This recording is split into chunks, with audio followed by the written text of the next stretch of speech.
Not shy, not me. 난다 원했던 다. Yeah.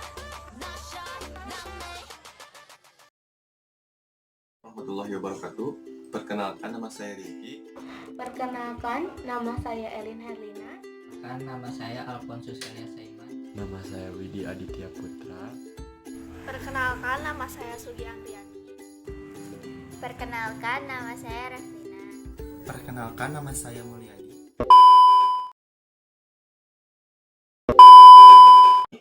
Latar belakang protein. Protein adalah senyawa organik kompleks bermolekul tinggi yang merupakan polimer monomer asam amino yang dihubungkan dalam satu ikatan peptida. Molekul protein mengandung karbon, hidrogen, oksigen, nitrogen, dan sulfur. Dan latar belakang protein merupakan senyawa yang dibutuhkan oleh tubuh manusia sebagai zat pertumbuhan dan perkembangan. Protein bisa didapatkan dari makanan yang kita konsumsi, baik itu dari hewan maupun tumbuhan. Protein adalah bagian besar dari sel hidup dan merupakan bagian besar dalam tubuh manusia sesudah air. Struktur protein merupakan struktur yang kompleks. Struktur protein terbagi menjadi 4, yaitu struktur primer, sekunder, tersier, dan kuartener. Struktur primer merupakan ikatan-ikatan peptida dari asam amino pembentuk protein. Struktur sekunder terbentuk dari ikatan-ikatan hidrogen. Struktur tersier adalah interaksi unsur sekunder yang interaksi struktur sekunder yang satu dengan yang lainnya.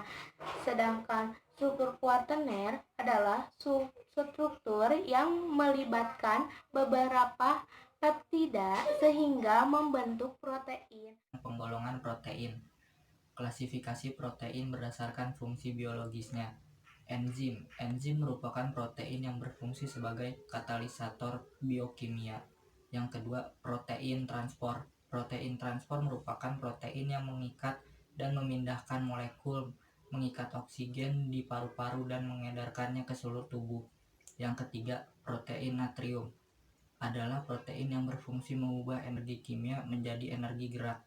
Yang keempat, struktur protein adalah protein yang berperan dalam kekuatan struktur biologi atau perlindungan. Yang kelima, protein pertahanan adalah protein yang melindungi organisme terhadap serangan organisme lain atau penyakit. Yang keenam, protein pengatur, yaitu protein yang berfungsi mengatur aktivitas seluler atau fisiologi. Yang ketujuh, protein kontraktil, yaitu protein yang memberikan kemampuan pada sel dan organisme untuk mengubah bentuk atau bergerak. Berdasarkan bentuknya, protein dibagi menjadi dua, yaitu protein globular, contohnya hemoglobin dan enzim. Yang kedua, protein serabut, contohnya L-keratin pada rambut dan kolagen pada urat. Berdasarkan komposisi kimia, protein dibedakan menjadi protein sederhana dan protein konjungsi. Protein sederhana hanya tersusun dari asam amino, contoh enzim ribonuklease. Protein terkonjungsi asam amino juga terikat gugus lain, contoh glikoprotein, protein yang terkonjungsi karbohidrat.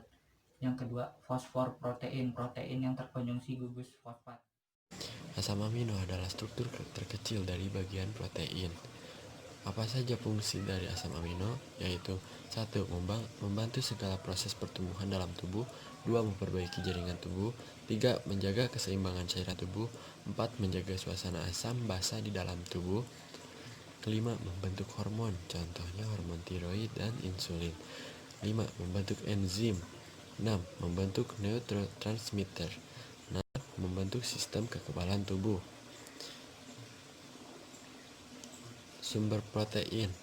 Setelah memahami apa itu asam amino, cari tahu dari mana saja kita bisa memenuhi kebutuhan asam amino harian. Di bawah ini adalah beberapa contoh dari protein yang bisa ditemui di sekitar kita. Dari sumber hewani yaitu daging ayam, daging sapi, kambing, dan kerbau atau olahan daging lainnya.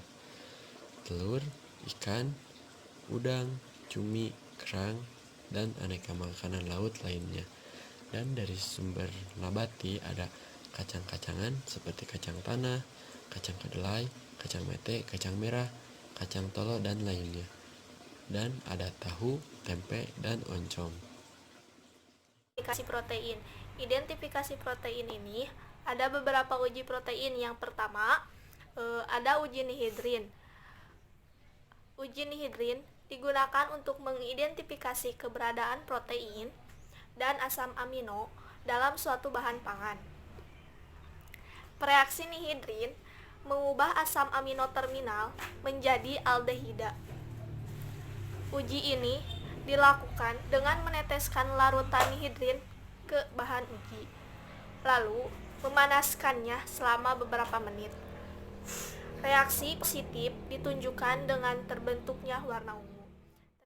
Identifikasi protein yang kedua adalah dengan uji Biuret. Uji Biuret adalah uji yang digunakan untuk mengidentifikasi ada atau tidaknya kandungan protein pada suatu bahan pangan. Uji ini bersifat umum untuk protein polipeptida, tetapi tidak akan menunjukkan reaksi positif untuk asam amino. Dikarenakan pereaksi hanya bereaksi dengan ikatan peptida. Bahan pangan yang akan diuji sebelumnya ditetesi oleh larutan NaOH, kemudian diikuti dengan tetesan larutan tembaga sulfat encer atau CuSO4. Dan reaksi positif adanya protein ditandai dengan munculnya warna ungu pada larutan. Uji kantropoteat adalah uji terhadap protein yang mengandung gugus penil atau cincin benzena. Apabila protein yang mengandung cincin benzena yang dipanaskan dengan asam nitrat yang pekat, maka terbentuk warna kuning, kemudian jingga apabila dibuat alkalis basa dengan NaOH. Nah, kemudian saya di sini akan menjelaskan tentang uji belerang. Uji belerang dapat digunakan untuk menguji atau mengidentifikasi adanya senyawa protein karena dapat menunjukkan asam amino memiliki gugus belerang seperti sisten dan metionin.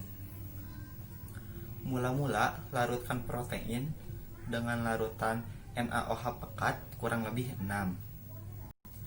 Lalu dipanaskan, kemudian diberi beberapa tetes larutan timbal asetat bila terbentuk endapan hitam dan PSB menunjukkan adanya belerang.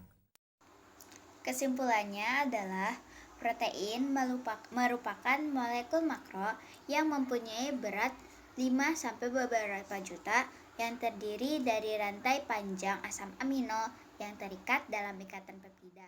Dalam protein ada juga penggolongan, fungsi dan sifat, serta beberapa uji untuk mengetahui ada tidaknya protein dalam suatu bahan pangan.